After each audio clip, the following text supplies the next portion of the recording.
Good morning. Good morning. Good morning. Good morning. My name is Zahran Kwame Mamdani, and I know that there are many here today, and there are many watching and many listening who may have seen an ad mentioning my name on TV, or a commercial on the radio, or a mailer in your mailbox, or a video when you're watching YouTube. And you may wonder, who is funding these ads? And it is in fact the same person that you were picketing just a few days ago.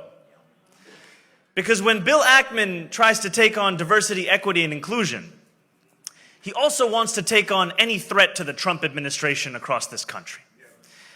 And so just a few days ago, he spent another $250,000 on those same ads that you are seeing, and you are hearing, and you are reading. And so to quote the words of a famous New Yorker, allow me to reintroduce myself. I was born in Kampala, Uganda, in East Africa. I was given my middle name Kwame by my father, who named me after the first Prime Minister of Ghana.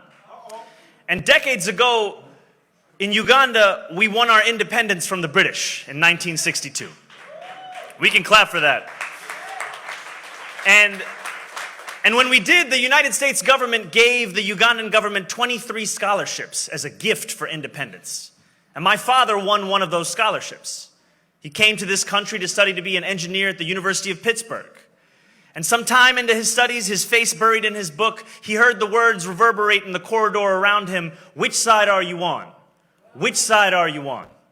These were words being sung by members of SNCC, the Student Nonviolent Coordinating Committee, recruiting students to get on the bus to go to Montgomery, Alabama. And my father got on that bus. He marched. He was hosed down. He was thrown in jail. He was given one phone call. And he called the Ugandan ambassador to the United States. He said, "Can you get me out of jail?"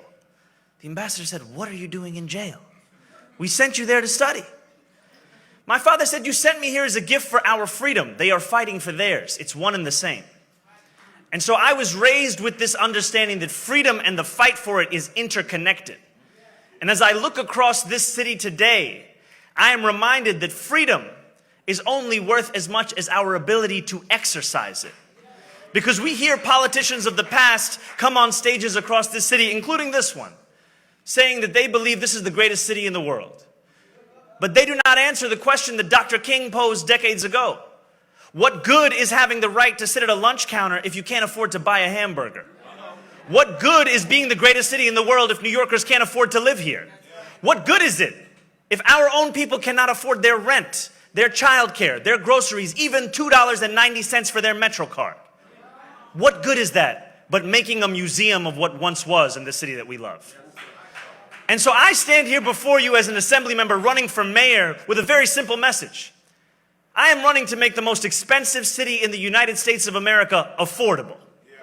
I'm running to make it affordable for the working and middle class New Yorkers who built this city. And I also know that to run, to believe, it is not enough in and of itself. Because we know the words of James 2:14. Faith without works is death. If we believe in something, we must deliver something. That is how we will be judged.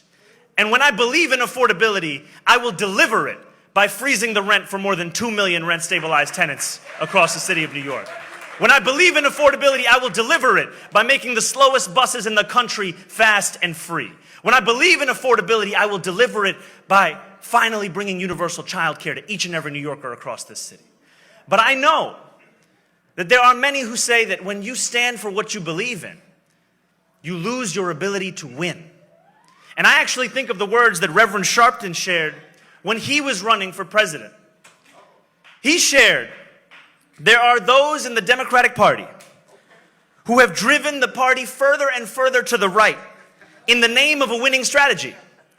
And it seems that it is their presumption that the only way to be electable is that progressive forces and people of color must voluntarily turn into invisible people. And I have spent this campaign speaking to those so-called invisible people. I have spoken to the New Yorkers who do not see themselves in their politics, do not see themselves in their politicians, and do not see themselves in the policies that are being proposed. And what I have found is that it is time to bring those from the margins to the mainstream. It is time for us to make every New Yorker visible across this city. But when we stand up and do so, we will face the wrath of all the money in the world. And so right now you will see more than $20 million being spent against me, $20 million being trying to redefine me. But let me tell you who I am. I am a man who believes in the possibility of this city. I am one who believes that we must win a new city, a city for each and every New Yorker, one they can afford, one they can do more than just struggle. And to do that, we have to leave behind the old city and the old politicians and the old ways that gave us the struggle that we're living in today. So it is my hope to not only earn your consideration, to not only earn your vote, but to earn your partnership. Because what I want to do is lead this city alongside each and every one of you. And it would be a dream if you gave me that opportunity on Tuesday, June 24th. Thank you so much. Zohran Mamdani. Now, you know, I told all the candidates they had 5 minutes, but I didn't tell them the other prerequisite. You see, Zohran don't play fair. To quote Sharpton in front of Sharpton.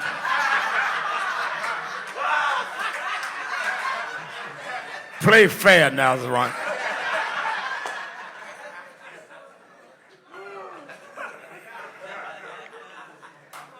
That was a chess move there. That's checkmate.